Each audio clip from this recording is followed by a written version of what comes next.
Bonjour à tous et bienvenue sur Mobility TV pour cette nouvelle édition. Donc cette fois-ci, en l'espace de quelques mois seulement, ils ont progressivement investi les rues de la capitale. Donc alternative des deux roues, les trottinettes étant maintenant interdites dans la capitale. Eh bien, ce nouveau moyen de transport est plus que bienvenu car ses avantages, vous le verrez, sont nombreux. Donc sans vous faire languir plus longtemps, il s'agit du premier service de vélo à la demande avec chauffeur et donc à la création de ce service, la start-up Turtle. Et pour expliquer un peu plus, en tout cas de quoi il s'agit, comment ça marche, j'ai le plaisir d'accueillir son directeur général, Robin Bourrindeloup. Bonjour. Bonjour. Alors racontez-nous en quoi consiste plus précisément Turtle.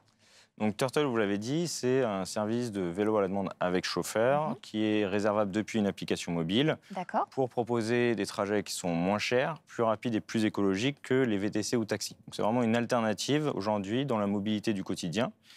On est un service de mobilité douce parce qu'on est un vélo à assistance électrique et on a la spécificité, contrairement à certains concurrents, d'avoir des chauffeurs qui sont 100% salariés. Donc un vrai choix social en plus des valeurs écologiques qu'on porte, de améliorer les déplacements à la demande du quotidien des Parisiens à l'heure actuelle et peut-être d'autres villes plus tard.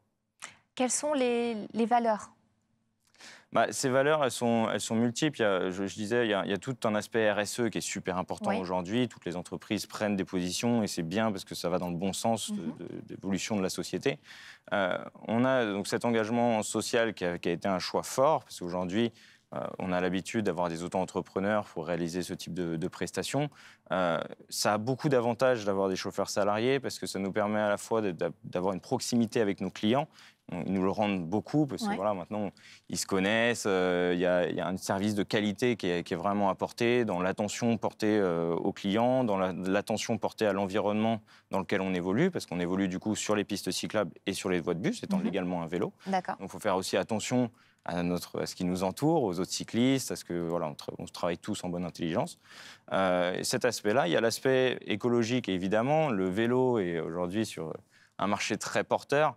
Le problématique que nous, on détecte, c'est que le vélo, c'est de la mobilité douce, c'est bien, il en faut plus dans les villes pour décarboner les villes et décongestionner les villes.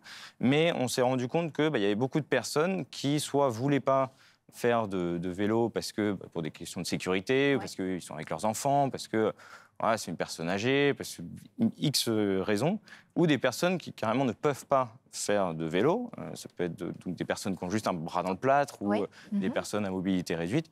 Donc toutes ces personnes-là, aujourd'hui, n'avaient pas accès à la mobilité douce et les trottinettes partent en septembre, donc ça va encore enlever un accès à la mobilité douce. Donc nous, avec Turtle, on vient proposer justement à toutes ces personnes-là de bénéficier de ça avec un service de vélo. Donc c'est un vélo triporteur, c'est un chauffeur à l'avant et deux personnes à l'arrière pour pouvoir se déplacer d'un point A à un point B dans Paris. Est-ce que les passagers ont besoin d'un casque sur le plan sécuritaire? Non, pas besoin de casque. Alors on a des ceintures de sécurité dans tous les vélos. C'est pas obligatoire, mais on a équipé nos vélos de ceintures de sécurité. Comme ça, les personnes, si elles ont besoin, elles peuvent s'attacher. Et comment vous est venue cette idée? C'est vrai que c'est quand même assez atypique, en tout cas original. Il y a tout un contexte, ce qu'on a commencé à travailler le projet fin 2021. Donc on sortait du Covid, il y avait tout le contexte de pérennisation des coronapistes, de développement vraiment d'infrastructures cyclables, d'accélérer en fait le développement des infrastructures cyclables à Paris. Il y avait le passage à 30 km/h pour les voitures, ça ne changeait pas grand-chose de toute façon, mais voilà.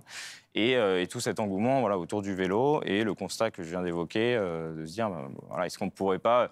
Et l'idée de base était assez rigolote de se dire, ça serait marrant d'ubériser le tuk-tuk. Ouais.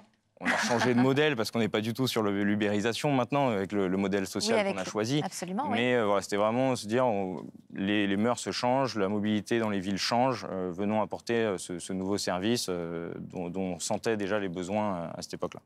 Comment vous recrutez justement les chauffeurs? On utilise différentes plateformes. On utilise Pôle emploi, évidemment, qui est source de beaucoup de profils, Indeed et notre site web.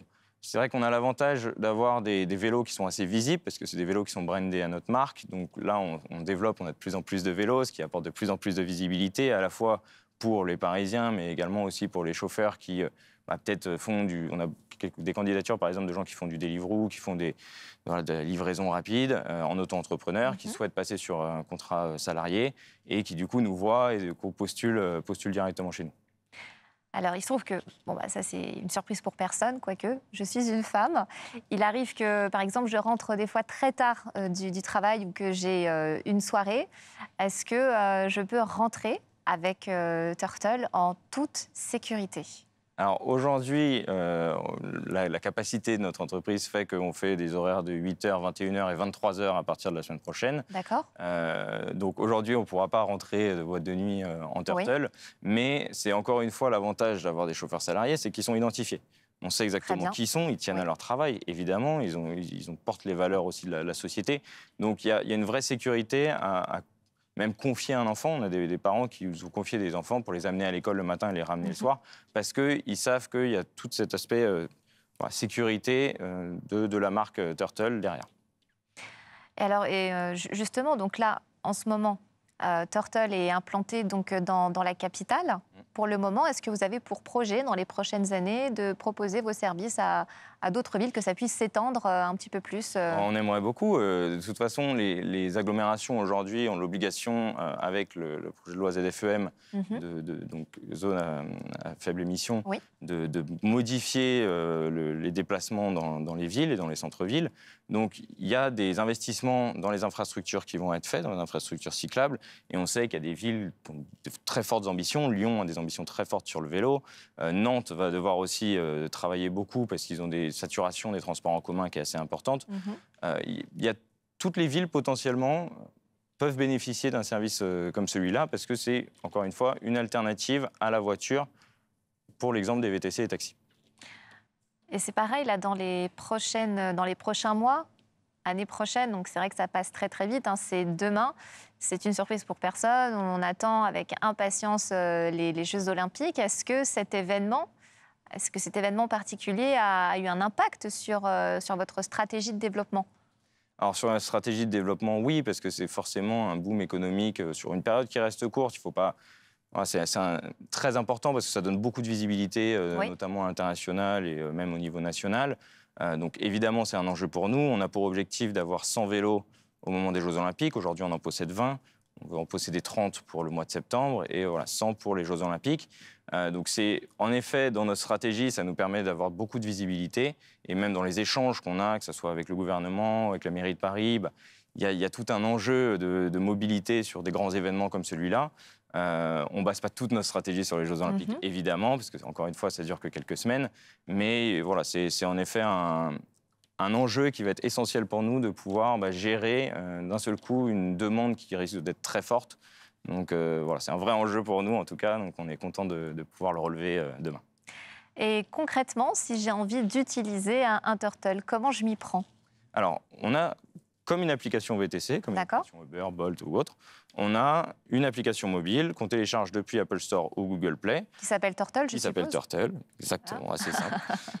On télécharge l'application mobile, on rentre l'adresse de destination, ça va nous donner le prix estimé, qui est généralement 30 à 50% moins cher que les VTC et taxis, surtout la journée avec la congestion routière. D'accord. On n'a pas de majoration, on fait vraiment des choses simples. Mhm. On commande, ça sonne chez un chauffeur, le chauffeur vient vous chercher, vous amène à destination.